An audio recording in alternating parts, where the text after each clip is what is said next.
करीब 2 दिन पूर्व कृष्णगंज पुलिस थाने में दर्ज हुए नाबालिग छात्रा के साथ दुष्कर्म में ब्लैकमेल कर रुपए वसूलने के मामले आज शहर जिला भाजपा, अजमेर जिला बार एसोसिएशन व शिवसेना शिंदे की ओर से अजमेर जिला पुलिस अधीक्षक को ज्ञापन सौंपकर निष्पक्ष व गहनता से जांच करवाने के निर्देश दिए हैं। ज्ञापन देने आए भाजपा शहर अध्यक्ष रमेश सोनी व शिवसेना शिंदे के बैनर तले ज्ञापन सौंपकर कहा कि विगत दिनों कृष्णगंज थाना क्षेत्र में एक स्कूली नाबालिग छात्रा के साथ कुछ सहपाठियों ने आईडी व ईमेल आईडी प्राप्त करके उसका दुरुपयोग कर ब्लैकमेल करने व उससे दुष्कर्म करने का गंभीर मामला हुआ है। आरोपियों ने उस छात्रा से मोटी रकम भी ऐंठी है। हालांकि पुलिस की तत्परता से 2 मुख्य आरोपियों को गिरफ्तार कर भी चुकी है। शीघ्र ही पुलिस अन्य आरोपियों को भी गिरफ्तार कर लेगी, ऐसा हमें विश्वास है। इस प्रकरण ने पुनः अजमेर में हुए बहुचर्चित ब्लैकमेल कांड को फिर से याद दिला दिया है। उस समय में शिवसेना ने सबसे पहले इस मुद्दे पर पहल की थी। इस प्रकार अब भी शिवसेना इस मुद्दे को लेकर काफी आक्रोश में है। इस पूरे प्रकरण में 6 से 7 लड़कों की भागीदारी है। शिवसेना पुलिस अधीक्षक से मांग करते हैं कि शीघ्र अतिशीघ्र बाकी अपराधियों को गिरफ्तार करें। साथ ही हम चाहते हैं कि ऐसे अपराधियों को फांसी की सजा दिलवाई जाए। आज 2 दिन पहले थाना कृष्णगंज के अंदर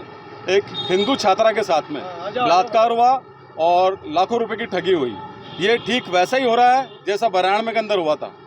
अजमेर बराण में तो ब्लैकमेल कांड झेल चुका है और फिर वैसे ही पुनरावृत्ति हुई है ऐसे कांड की। शिवसेना अजमेर शिंदे इकाई मांग कर रही है कि ऐसे अपराधियों के खिलाफ सरकार सख्त से सख्त कार्रवाई करे और शेष बचे अपराधियों की गिरफ्तारी करे शीघ्र अतिशीघ्र। दूसरी बात, हमारे अजमेर के उत्तर के विधायक साहब कह रहे हैं कि उत्तर प्रदेश की तरह बुलडोजर कार्रवाई हो, तो मैं विधायक साहब से पूछना चाह रहा हूं आपके चैनल के माध्यम से कि आप सरकार हैं, आप माई बाप हैं और सरकार से आपने वादा किया था कि महिला शक्ति हमेशा सुरक्षित रहेगी और आप ही मांग कर रहे हैं। आप किससे मांग कर रहे हैं? प्रशासन आपका है, व्यवस्थाएं आपकी है और गिरफ्तारी के तीसरे दिन उत्तर प्रदेश में योगी जी के राज में तीसरे दिन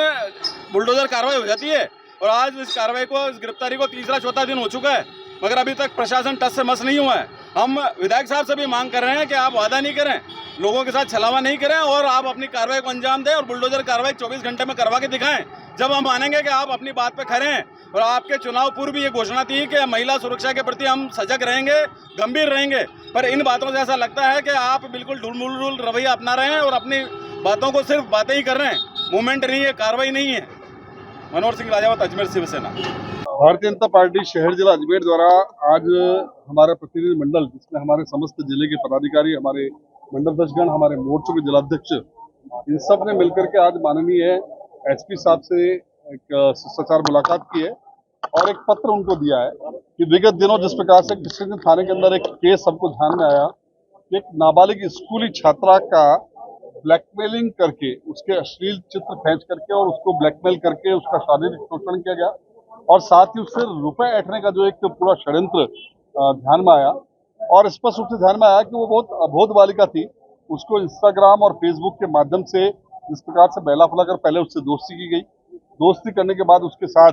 जो है षड्यंत्रपूर्वक गैंगरेप किया गया और उससे जो पैसे ऐंठने का जो काम किया गया, निश्चित रूप से ये ध्यान में आता है। ये हमारा अजमेर शहर है। वर्ष 1992 के अंदर भी इसी प्रकार से स्कूली और कॉलेज के अबोध बालिकाओं को कुछ संप्रदाय विशेष के पथभ्रष्ट जो युवक थे, उन्होंने इस प्रकार से अपनी दोस्ती और उसके अंदर फांस करके, और हमको ध्यान में आया कि बाद में एक बहुत बड़ा एक ब्लैकमेल कांड के नाम से पूरे देश भर में हमारे अजमेर की छवि पर एक कलंक के रूप में साबित हुआ। ठीक उसी की पुनरावृत्ति इस घटना के माध्यम से लगी है। हमने आज माननीय पुलिस अधीक्षक महोदय से मुलाकात की और उनसे मांग की है कि इस प्रकरण के अंदर SIT गठित की जाए और SIT के माध्यम से इसकी जांच कराई जाए और जांच कराने के साथ इसमें जितने भी इन्वॉल्व जो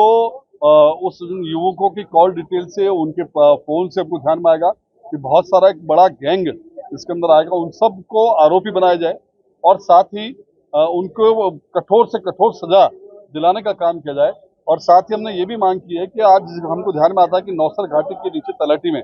जिस प्रकार से वन विभाग की भूमि पर अवैध कैफे और रेस्टोरेंट बने हैं, जो कि एक अड्डा बन चुके हैं इस प्रकार की गतिविधियों का, कि वहां पर नाबालिग बच्चों को ले जा करके वहां पर जो है कुछ लोग गलत काम करते हैं, उन कैफे की भी जांच कराई जाए और उन सारे कैफों को जो अगर वो अवैध है तो उनको तुरंत वहां पर न केवल सीज किया जाए बल्कि उनको तोड़ करके और वहां से हटाया जाए और जो बिना लाइसेंस के चल रहे हैं उन पर भी इस प्रकार की कार्रवाई की जा करके एक कानून का संदेश, चूंकि भारतीय जनता पार्टी की राजस्थान में सरकार है और हमारे माननीय मुख्यमंत्री जी का कहना है कि भ्रष्टाचार और इस प्रकार से जो अनैतिक गतिविधियां हैं उस पर जीरो टॉलरेंस की हमारे सरकार की नीति है। महिलाओं के सम्मान और सुरक्षा की बात हम जब विपक्ष में थे तब भी हमने की, और अभी चूंकि अगर महिलाओं की असुविधा पर कोई बात आएगी तो भारतीय जनता पार्टी सबसे पहले खड़े नजर आएगी, और ये हमारे अजमेर की अस्मिता का मामला है। इसलिए आज हमने बहुत संवेदनशील पूर्वक इस मुद्दे को उठाते हुए माननीय पुलिस अधीक्षक से मुलाकात की। उन्होंने हमको बताया कि इस पूरे प्रकरण में लगभग 7 गिरफ्तारियां वो अब तक कर चुके हैं, और विशेष आईजी मैडम से बात करके जो इसके एसआईटी की गठित करने की भी उन्होंने बात की है। तो निश्चित रूप से मुझे लगता है कि अजमेर के अंदर इस प्रकार की जो अपराधी हैं, जो इस प्रकार से गलत काम करते हैं या बच्चों को बेला फुसलाकर उनके साथ उनका शारीरिक शोषण करते हैं, इन सब अपराधियों में और जिस प्रकार से जो अवैध कैफे और रेस्टोरेंट खुले हुए हैं उनके बीच में एक भय व्याप्त हो, इसका पूरा आश्वासन माननीय पुलिस अधीक्षक महोदय ने हमको दिया। उन पर कड़ी कठोर कार्रवाई करेंगे, ऐसा उन्होंने बताया। हाल ही में एक विषय ध्यान में आया है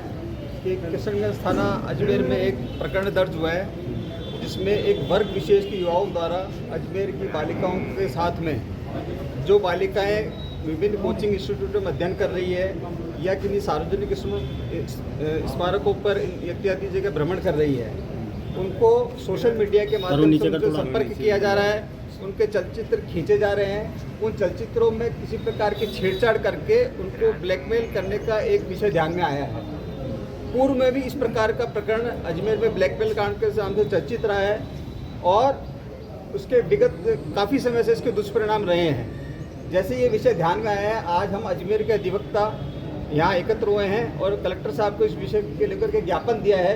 कि इस मामले में विस्तृत गहन जांच होनी चाहिए, इसमें एसआईटी का गठन होना चाहिए ताकि इस प्रकार के अपराध की पुनरावृत्ति नहीं हो। और इस जो अभी प्रकरण ध्यान में आया है कि वर्ग विशेष के युवाओं द्वारा इस प्रकार की बालिकाओं के साथ में संपर्क कर उनके ब्लैकमेल करके अपने परिवार की बालिकाओं को भी इस अपराध में लिप्त किया जा रहा है, उनके माध्यम से बालिकाओं से संपर्क करके और उनको अलग अलग प्रकार से ब्लैकमेल किया जा रहा है और उनका देह शोषण करने का प्रयास किया गया है, देह शोषण किया गया है, जिसका प्रकरण अभी दर्ज में हुआ है। लेकिन इसकी गहन विस्तृत जांच होनी चाहिए ताकि इसके जो तार कहाँ जुड़े हैं, ये एक संगठित अपराध की श्रेणी में आ रहा है, संगठित अपराध का खुलासा होना चाहिए और पूरी जांच इसकी विस्तृत होनी चाहिए। आपका नाम? जयप्रकाश शर्मा, अधिवक्ता। देश दुनिया और शहर की खबरों की जानकारी के लिए देखते रहिए मरुधरा टुडे। मरुधरा टुडे के चैनल को सब्सक्राइब करें, नीचे दिए गए बेल आइकन को प्रेस कर लाइक, कमेंट और शेयर करें।